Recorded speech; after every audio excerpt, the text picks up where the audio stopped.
শুরু হলো সনাতন ধর্মাবলম্বীদের সবচেয়ে বড় উৎসব দুর্গাপূজার ক্ষণগণনা। ভোরে মহালয়ায় চণ্ডী পাঠের মধ্য দিয়ে মর্তে দেবী দুর্গাকে আহ্বান জানানো হয়।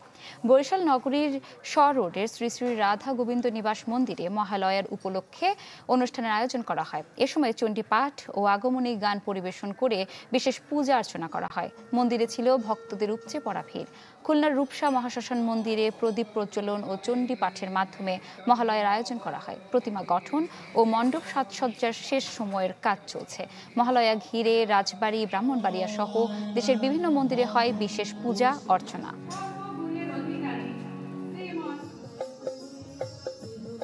মায়ের কাছে প্রার্থনা যদি আমরা সবাই একসাথে আনন্দ করতে পারি। আর মার কাছে আসতে সবারই ভালো লাগে, কার না ভালো লাগে। মার কাছে আসলে মন শান্ত হয়ে যায়। দুর্গোৎসবের একটা আরম্ভ এবং আমরা সকলে মিলে দেশ এবং জননীর মাতৃকার যে মঙ্গল কামনায় আমরা যে মায়ের পূজা করে থাকি, সেটা শুভ সূচনা হচ্ছে আজকের দিনের মাধ্যমে। আরও জানাতে রংপুর থেকে যোগ দিচ্ছেন সহকর্মী ফখরুল শাহিন।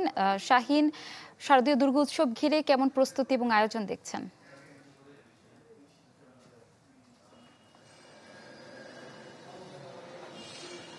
আমি আছি রংপুরের ধর্মসভা মন্দিরে এবং সকাল থেকে দেখছি যে রংপুরের যে রামকৃষ্ণ মিশন সেখানে চণ্ডী পাঠের মধ্য দিয়ে কিন্তু মহালয়া পালিত হয়েছে, অনুষ্ঠিত হয়েছে এবং আমরা দেখেছি যে এবার আসলে মহালয়াকে ঘিরে রংপুরে তেমন একটা আয়োজন না থাকলেও আসলে বাড়ি বাড়িতে কিন্তু এই মহালয়াটা তারা পালন করেছেন এবং আমরা দেখছি যে এই দুর্গাপূজা উপলক্ষে বিভিন্ন মন্দিরে কিন্তু নকশা করা হচ্ছে, প্রতিমা তৈরি করা হচ্ছে এবং সাজসজ্জা করা হচ্ছে এবং আমরা দেখেছি যে রংপুর মহানগর পুলিশের পক্ষ থেকে কিন্তু এর আগে আসলে বৈঠক করেছেন, যারা হিন্দু ধর্মাবলম্বী আছেন তাদের সঙ্গে বৈঠক করেছেন এবং এই পূজাকে নির্বিঘ্ন করতে আসলে সব ধরনের যে প্রস্তুতি সেটিও কিন্তু আইনশৃঙ্খলা রক্ষাকারী বাহিনী জানিয়েছেন এবং এখানে ধর্মসভা মন্দিরের পুরোহিত আছেন। আমরা একটু জানতে চাই আজকে যেহেতু মহালয়া হয়েছে, কি কি আনুষ্ঠানিকতা হয়েছে মহালয়ার এই দিনে, যদি একটু বলেন।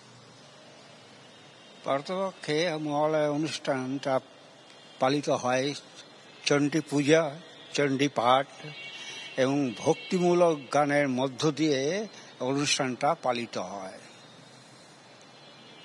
তো এর মাধ্যমে কি প্রার্থনা বা কি আরাধনা করেন? প্রার্থনা দেশ ও দশের মঙ্গল কামনা করা, যাতে সকলেই সুস্থ থাকে, ভালো থাকে, শান্তিতে থাকে, এটাই আমাদের কামনা। হ্যাঁ, আসলে দেশ জাতির কল্যাণ কামনায় কিন্তু পালিত হয়েছে এবং আমরা দেখেছি শুধু এই ধর্মসভা মন্দির নয়, রংপুরে যে পূজা মণ্ডপগুলো আছে সবগুলো কিন্তু রঙিন সাজে সজ্জিত করা হচ্ছে। তো এই ছিল এখানকার সর্বশেষ।